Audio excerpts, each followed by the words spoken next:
Welcome to the Horizon Audiofiles, a podcast of the Defense Horizon Journal. The Defense Horizon Journal is a professional and academic journal that features essays, reports, and analyses covering geopolitics and law, security and defense policy, peace and conflict studies, applied military science, as well as developments in weapons technology. For more information, go to www.tdhj.org. Episode number 4. The Relevance of Positional Warfare in the Manoeuvrist Approach by Tom Simmons. How to address numerical superiority. Maneuver warfare doctrine, as we know it today, is a product of an intense debate within NATO concerning how best to address the numerical superiority of the Warsaw Pact. The adoption of this doctrine also coincided with the US military's reorientation towards conventional warfare following the Vietnam War. Additionally, it was influenced by the Israeli success in the latter stages of the Yom Kippur War in 1973. The Israeli Defense Forces, IDF, ability to achieve rapid and decisive operational success through maneuver demonstrated the effectiveness of such an approach, reinforcing its appeal to Western military strategists. Although maneuver warfare has been central to most, if not all, NATO armed forces, it is noteworthy that no universally accepted definition of the concept exists. Since its creation, maneuver warfare seems to have been so used and misused, as Amos Fox claims, that the meaning of the concept has become polysemic. This generates misunderstanding about maneuver, resulting in the term's misuse and abuse for those uneducated in the idea. Maneuver, in many ways, is at a crossroads. The idea is so overused and misapplied that a generation of practitioners cannot think beyond the bounds of the term that they think they know.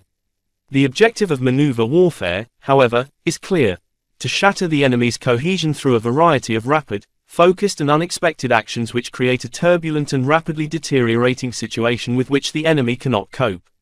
The characteristics associated with maneuver warfare are numerous and diverse, including high tempo, surprise, preemption, simultaneity, and exploitation. Additionally, maneuver involves embracing chaos, unpredictability, mission-type command orders, unity of effort and surfaces and gaps, to avoid the enemy's strengths and focus on his weak points. Other critical aspects include individual initiative, flexibility, agility and moral courage, accurate information, tactical and operational mobility, favorable terrain, mobile sustainment infrastructure, proficient formations, economy of force, audacity and, ultimately, combined arms warfare. The methods are equally numerous. Ideally, the highest and purest application of maneuver warfare is to deter the enemy without engaging in combat, to preempt the enemy, to dislocate the enemy's forces, or ultimately to disrupt the enemy by targeting and neutralizing his nervous system or brain to paralyze him. This is preferably achieved by attacking the enemy's weaknesses, such as, among others, his command and control. Finally, it is essential to emphasize that maneuver warfare represents an indirect approach. The Manoeuvrist approach alone insufficient in preparing for war. Even though NATO countries have not engaged in a peer-to-peer high-intensity conflict for the past 3 decades, the full-scale Russian invasion of Ukraine in February 2022, especially the subsequent stagnation of the front lines by late 2022, where combat became more positional, has sparked debate among scholars and analysts about the ongoing relevance of maneuver warfare. This discussion centers on whether maneuver warfare remains a viable doctrine or if it should be considered obsolete or dead, as Anthony King already noted in a Rusi podcast in 2020, long before Russia's full-scale invasion. Maneuver warfare alone is insufficient. Numerous indications suggest that, despite the uncertainties of peace, fog of peace, maneuver warfare does not fully address all potential conflicts in which Western countries might get involved. Christopher Tuck, for instance, claims it's far from sure that maneuver warfare will do the job in the future. Maneuver warfare may continue to have relevance, in the sense that it will continue to form an important part of the lexicon of modern land warfare. This relevance is no guarantee, however, that maneuver warfare actually will work. Stephen Biddle argues that warfare risks becoming more attritional rather than characterized by rapid and decisive maneuver, particularly when there is no significant disparity in force employment between two belligerents. Amos Fox argues that future combat operations will likely be fought in urban terrain, where maneuver warfare is scarcely feasible. At the same time, Anthony King asserts that attrition and positional warfare have been the dominant forms of warfare in recent urban combat and are, therefore, likely to remain so in the near future. In urban warfare, maneuver is dead and positional warfare, the siege has returned. The central military problem of urban warfare today is not how to move, still less how to swarm, but rather how to breach, clear, and hold heavily fortified buildings and neighborhoods. In place of a rapier thrust, urban warfare has become a process of long, slow boring. There are additional reasons why maneuver warfare may not be a one-size-fits-all solution for future conflicts. For instance, Amos Fox highlights a resurgence in the dominance of defensive operations, partly due to the omnipresence of intelligence, surveillance, and reconnaissance (ISR) equipment, such as drones, radars, and signal intelligence. As this dynamic return of the defensive iterates on future battlefields, fewer and fewer actors will find benefit to operating in the open, and instead seek refuge in protected defensive locations. Jack Watling confirms this. He refers to the new dynamics on the battlefield due to better sensors, swings the calculus from maneuver isolating defended positions to defended positions being able to reliably dislocate maneuver. Franz Stefan Gadi suggests that artificial intelligence, AI, could accelerate both offensive and defensive operations, diminishing the likelihood of successful maneuver warfare. As a result, future conflicts may evolve into a more technologically advanced form of attrition warfare. Therefore, many scholars question the future viability of maneuver warfare. This observation does not necessarily imply that maneuver warfare is dead, or that it should be discarded entirely. Rather, it suggests that other forms of warfare, such as attritional or positional warfare, may be more relevant and important than Western doctrines have acknowledged in recent decades. The choice to do maneuver warfare doesn't only depend on Western armies but also on potential enemies. Russia and the People's Republic of China, PRC, for instance, have all adopted a doctrine of limited wars with limited aims, where a short and sudden campaign, such as a land grab, is immediately followed by rapid de-escalation and a transition to peace. This approach makes a maneuver warfare response to such limited campaigns challenging, if not entirely unfeasible. Christopher Tuck agrees, emphasizing the perceived incompatibility between maneuver warfare, which requires going all in, with all available, yet albeit few, resources, and these limited campaigns. Amos Fox supports this view, adding that these limited wars are often characterized by positional battles. However, it is essential to emphasize that, according to some interpretations, maneuver warfare does not always necessitate going all in. As we discussed earlier, the ultimate form of maneuver is to preempt the opponent. However, when conflict escalates into actual warfare, Western countries are almost compelled to fully commit due to their current limited arsenals and stockpiles of weaponry. It is also important to recall the origins of maneuver warfare, a concept partly developed in response to a scarcity of Western resources and numerical inferiority compared to the Warsaw Pact nations. Furthermore, it is important to remember that maneuver warfare, whether in its physical form or its psychological, non-physical, approach, aims to break the will and cohesion of the enemy. However, Russia's war in Ukraine has demonstrated that both sides possess a strong will that is difficult to shatter. Russian military culture, in particular, still highly values loss, sacrifice and suffering, and fosters a cult of the soldier hero, where scarcity and desolation are integral to the soldier's life, and high levels of mortality and violence are accepted as natural consequences. Not all armies will collapse as easily as the Iraqi armed forces did in Kuwait and Iraq in February 1991. Additionally, some potential future adversaries may not seek to avoid attrition but rather embrace it. The Iran-Iraq War, 1980 to 1988, much like the ongoing Russian invasion of Ukraine, 2022-present, demonstrate this. It is, therefore, highly likely that countries such as Iran or Russia will attempt to undermine Western will and cohesion, typically associated with maneuver warfare, by compelling us to engage in an attritional campaign. The adversary's unwillingness to play to our rules further undermines the future potential of the Western approach to maneuver warfare.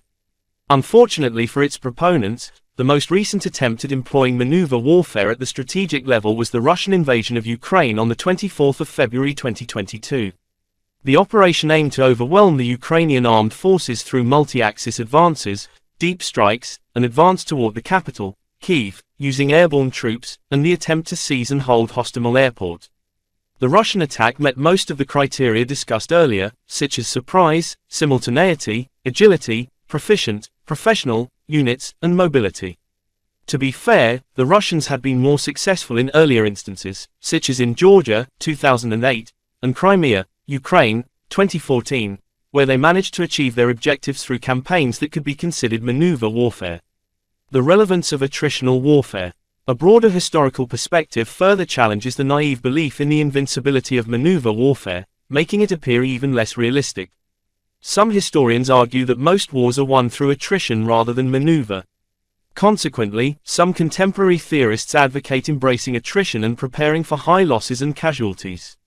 Robert Fry notes that British military history offers few examples of successful maneuver warfare in land operations, despite the efforts of many maneuver warfare advocates who have sought, and claimed to find, historical cases to support the superiority of maneuver warfare. Despite the limited success of maneuver warfare in peer-to-peer conflicts, arguably with the exception of the Gulf War in February 1991, military practitioners have largely remained unreflective on its limitations. Instead, positional and attritional warfare continues to be viewed as synonymous with failure and incompetence, a perspective that has persisted for decades. For example, Martin van Creveld demonstrates intellectual dishonesty when contrasting attritional, in the sense of positional, warfare with maneuver warfare. He claims, for instance, that in attritional warfare, one would maintain few or no reserves, always attack the enemy at their strongest point, or deploy most troops in the front line where they are, naturally, most vulnerable. By 1915, the warring parties understood that heavily manning the front line was unwise. Henceforth, they began to take steps towards what would become a doctrine of flexible defense in depth. Van Creveld overlooks the competitive nature of the battlefield. During periods of positional warfare, attackers sought enemy weaknesses and strived to maintain the initiative. They aimed for simultaneity and endeavored to turn their OODA, observe, orient, decide, act, loop faster than their adversaries, all characteristics of maneuver warfare. This was convincingly demonstrated by several specialists of the First World War, where the positional fighting on the Western Front, despite its apparent stagnation, actually proved to be a highly competitive environment.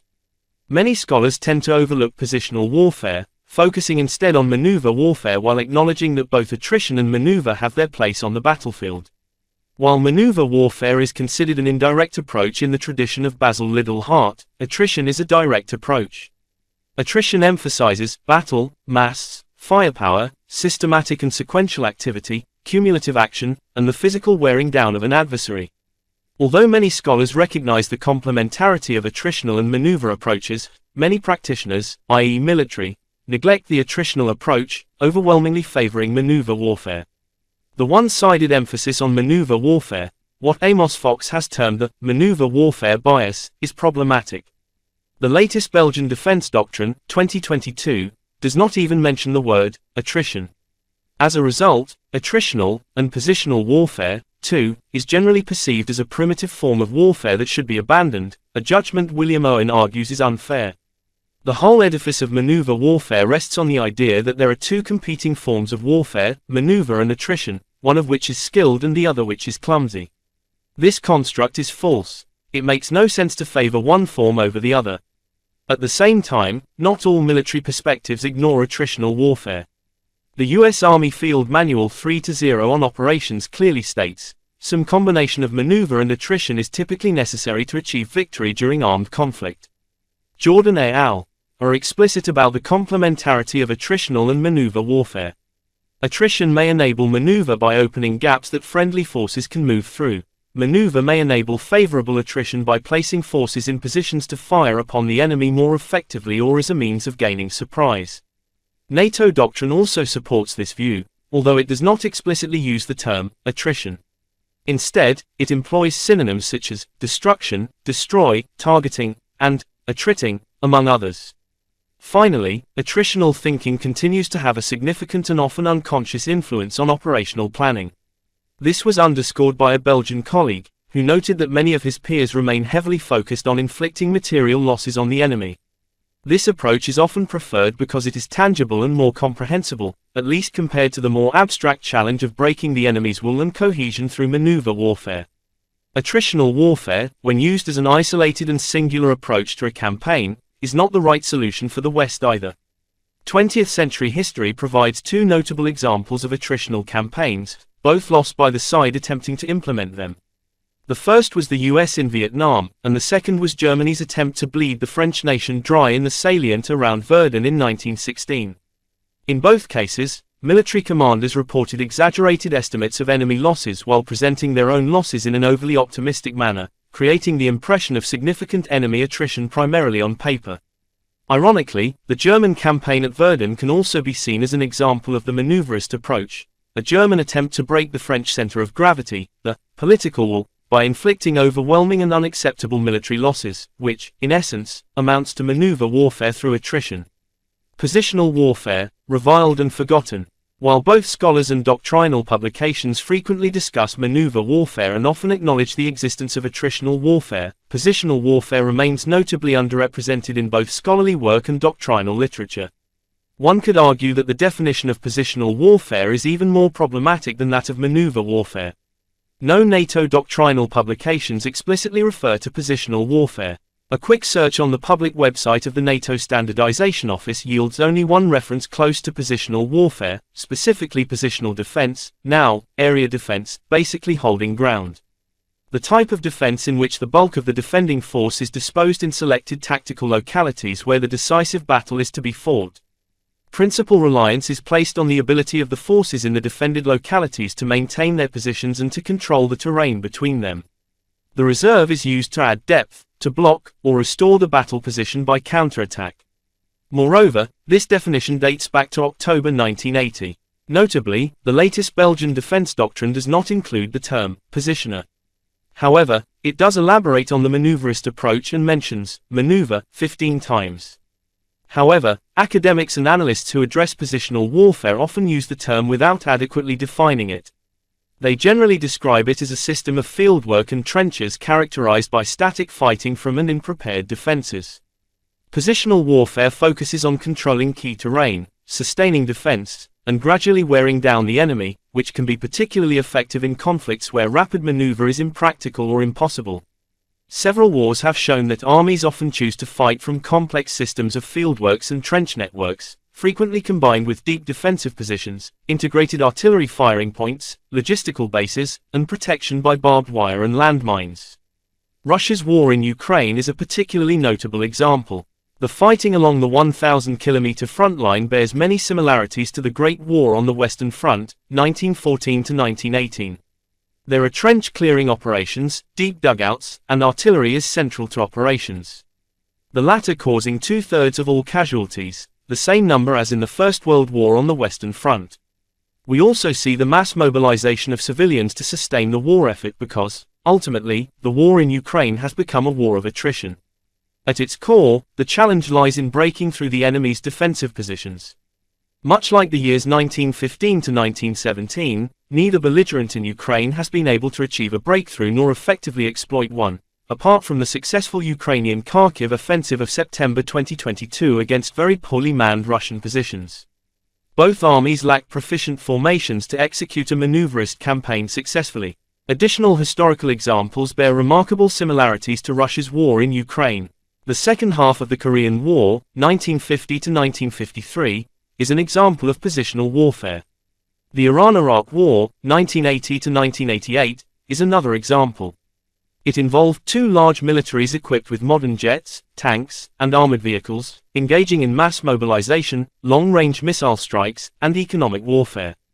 As noted, this was a war in which the character of the fighting was reminiscent of the middle element of the First World War, with a focus on artillery and infantry assaults in the context of static, attritional warfare.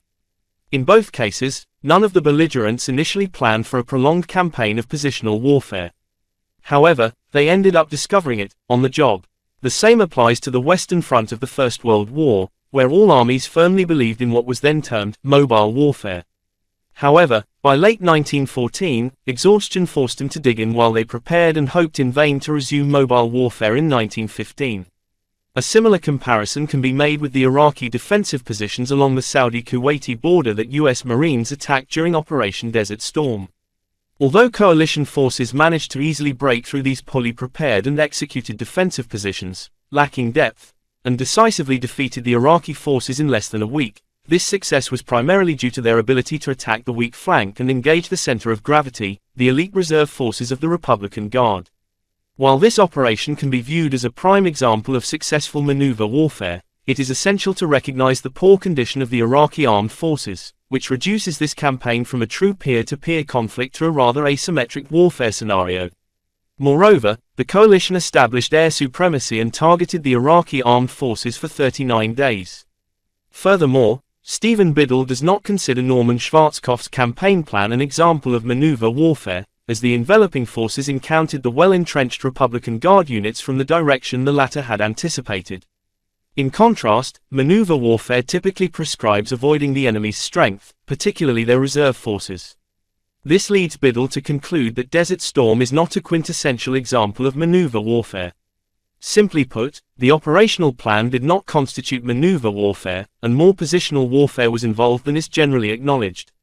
No binary distinction. Maneuver warfare is not dead, even though the evidence supporting the doctrine's effectiveness is limited. Instead, this paper seeks to demonstrate that the binary distinction between maneuver and positional warfare is unhelpful, as modern conflicts often necessitate a combination of both approaches. This blend enables armies to remain unpredictable to their adversaries and, more practically, to maneuver in a way that isolates cities before transitioning to positional assaults to operate within them. The necessity of employing both approaches stems from the limitations of maneuver warfare and the inherent drawbacks of positional warfare. Positional warfare is predominantly defensive in nature, meaning it does not facilitate territorial gains. Moreover, when poorly executed, such as from unprepared or poorly situated combat positions, it can result in significant casualties, a risk that also applies to maneuver warfare, which is inherently more perilous. Additionally, I believe that positional warfare places a more substantial burden on troops, both physically, due to unhealthy living conditions, and mentally, as heavy shelling and bombardments can have severe psychological impacts, such as post-traumatic stress disorder, PTSD. Maneuver warfare is not the only feasible or realistic approach for future battlefields. Future conflicts will likely require us to understand, engage in, or execute other forms of warfare, such as attritional or positional warfare. As David Jordan et al. Observe, history suggests that, in the future, many different forms of land warfare are likely to coexist because land warfare is shaped by different political, economic, social and cultural contexts. As we already mentioned, Christopher Tuck also questions whether our singular focus on maneuver warfare is the best strategy for the future. The most cautious approach to this uncertainty is to embrace both attritional and positional warfare. John Kisley advocates for maneuver warfare as Plan A, while urging preparation for a Plan B, attritional or positional warfare. In the future, officers must be capable of shifting from maneuver warfare to positional or attritional strategies, depending on the circumstances. This underscores the idea that warfare is not merely a science but an art, and the commander's talent and skill will allow him to determine which approach is most suitable.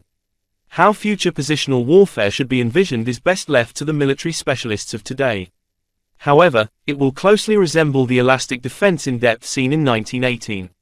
It will be characterized by dispersed hedgehog positions organized in all-around defense with numerous automatic weapons, mortars, grenades, and now also anti-tank weapons, rather than the linear trench lines of 1915. This shift is driven by the fact that no modern army possesses the millions of soldiers that made it possible during the First World War to build, maintain, and man such an unbroken defensive system across multiple kilometers of depth. In an offensive operation, a military campaign might initially employ maneuver warfare to achieve strategic surprise and dislocate the enemy, but then transition to positional warfare to consolidate gains and wear down the adversary. Alternatively, it could use positional warfare as a temporary phase to stabilize the front before resuming offensive operations after a brief positional, and often attritional, pause. Flexibility, knowledge and training. Maneuver warfare, as formalized in the late 20th century, was largely a response to the quantitative superiority of the Warsaw Pact during the Cold War. The doctrine was designed to counter mass with agility, focusing on physically and psychologically outmaneuvering the enemy. However, the conditions that once made maneuver warfare the preferred approach have changed. Military doctrines must evolve to reflect the new reality. However, this doesn't mean that maneuver is dead. Rather, military commanders must have the flexibility, knowledge, and training to shift between maneuver and positional strategies depending on the operational environment, enemy capabilities, and strategic objectives. Maneuver warfare remains vital to military strategy but is not a one-size-fits-all solution. The increasing prominence of positional and attritional warfare in recent conflicts highlights the need for a more nuanced approach. While these two types of warfare may not have the same appeal as the dynamic and fast-paced maneuver warfare, their importance cannot be understated, especially in modern conflicts characterized by urbanization, advanced technology, and limited campaigns. Military planners and practitioners must be prepared to integrate maneuver with positional warfare, adapting to the specific challenges of each conflict.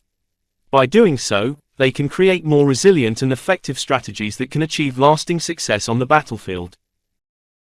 The author Lieutenant Colonel Dr. Tom Simmons is a professor of history at the Royal Military Academy in Brussels, where he leads the Department of Conflict Studies. He specializes in military history, with a focus on the First World War and military justice. Since 2022, he has frequently provided analysis for the Belgian press on the war in Ukraine. Since the summer of 2022, Dr. Simmons has noted increasing parallels between the conflict in Ukraine and the Western Front from 1914 to 1918. The views contained in this article are the author's alone and do not represent the views of the Belgian Ministry of Defense or the Royal Military Academy, Brussels. This was the Horizon Audiofiles, a podcast of the Defense Horizon Journal. For more information, go to www.tdhj.org. Thank you for listening.